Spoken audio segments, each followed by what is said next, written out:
দাদা বাইকারে কিভাবে সুষ্ঠুভাবে পরিচালনা করবে আমি Alvin B the trip king. প্রথম কথা হলো, আমরা বাইকাররা গতানুগতিক একটা ইয়াং বয়সে আমাদের মস্তিষ্ক বিড়ম্বনার জন্য আমরা একটু স্পিড আপ, অনিয়ন্ত্রণ চলাফেরা, গাড়ির পরিষ্কার পরিচ্ছন্ন কাগজ ছাড়া, হেলমেট ছাড়া এইভাবে জীবনটা কাটাই। বা যখন আমাদের একটা সময় আসে, আমরা একা থাকি না, আমার সাথে বিলং করে আমার পুরো একটা পরিবার, তখন একটা বাইকের প্রথম উচিত অবশ্যই সে যখন বের হবে একটা সার্টিফাইড হেলমেট ইউজ করবে, ট্রাফিক রুলসগুলো মেনে চলবে, এবং পাশাপাশি আপনার যে গাড়ির কাগজপত্রগুলো সব আপডেট থাকবে। এবং যখন আমি গেজেট অ্যান্ড গিয়ার পরে ঢাকার বাইরে যখন আমি বেসিক হাইওয়েতে উঠবো, উচিত আমার গেজেট অ্যান্ড গিয়ারগুলো পড়া। আমার বয়সের সময় এই শিক্ষাগত ব্যাপারগুলো ছিল না, এডুকেশনগুলো ছিল না, বাট আমাকে এখন পরের জেনারেশন এসে আমাকেও কিন্তু শিক্ষিত করেছে। আমার কিন্তু একটা ব্যাড এরর আছে, আমি কিন্তু ধোয়া তুলছি না, স্টিল আমি এখনো হেলমেট পরি না, কারণ প্রবলেমটা হলো আমার মাথা সাইজের হয় না।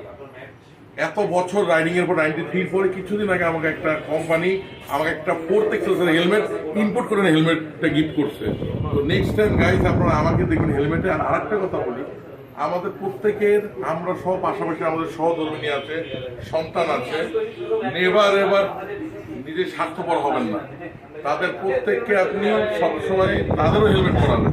আর একটা ব্যাড রিকোয়েস্ট, ইন ওয়ার্ল্ড কোনো জায়গায় রুলস নাই আপনি বাচ্চা সহ বাইক চালাবেন, কারণ বাচ্চা হলো আপনার ফিউচার। ওর ক্ষেত্রে কিছু হয়ে গেলে আপনার বংশের প্রদীপটা আর জ্বলবে না।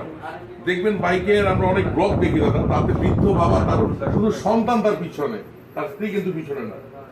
Always ride a bike with 2 persons. আর কিছু বাইক আছে ইয়ামার অন রুলস তো আমরা মানি না, খালি বলি ইয়ামার খারাপ, কোমর ব্যথা। No, that's a one trouble bike, ওটা ডাবলিং এর বাইক না।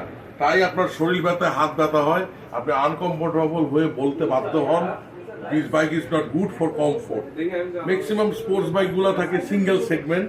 আমরা বাঙালিরা তো অনেক ট্যালেন্টেড এটা দিয়ে ঠেলার জন্য, সো এটা দিয়ে আমরা ঠেলে থাকি। কিন্তু না, আপনার যদি আরাম চান, এটা একটা মেসেজ, যারা আরামপ্রিয় বাইক পছন্দ করেন, you better go for a cruiser bike, whether it will be Royal Enfield, whether it will be Yamaha, whether it will be Lifan, অনেক ভেরিয়েশন আছে। সো আজকে আর বেশি কথা বলবো না, কারণ বাঙালি লেকচার শুনতে পছন্দ করে না। তো ছোটোর মধ্যে একটু হালকা একটা 500 ক্যাটাগরি অ্যান্টিবায়োটিক খাওয়াই দেবেন।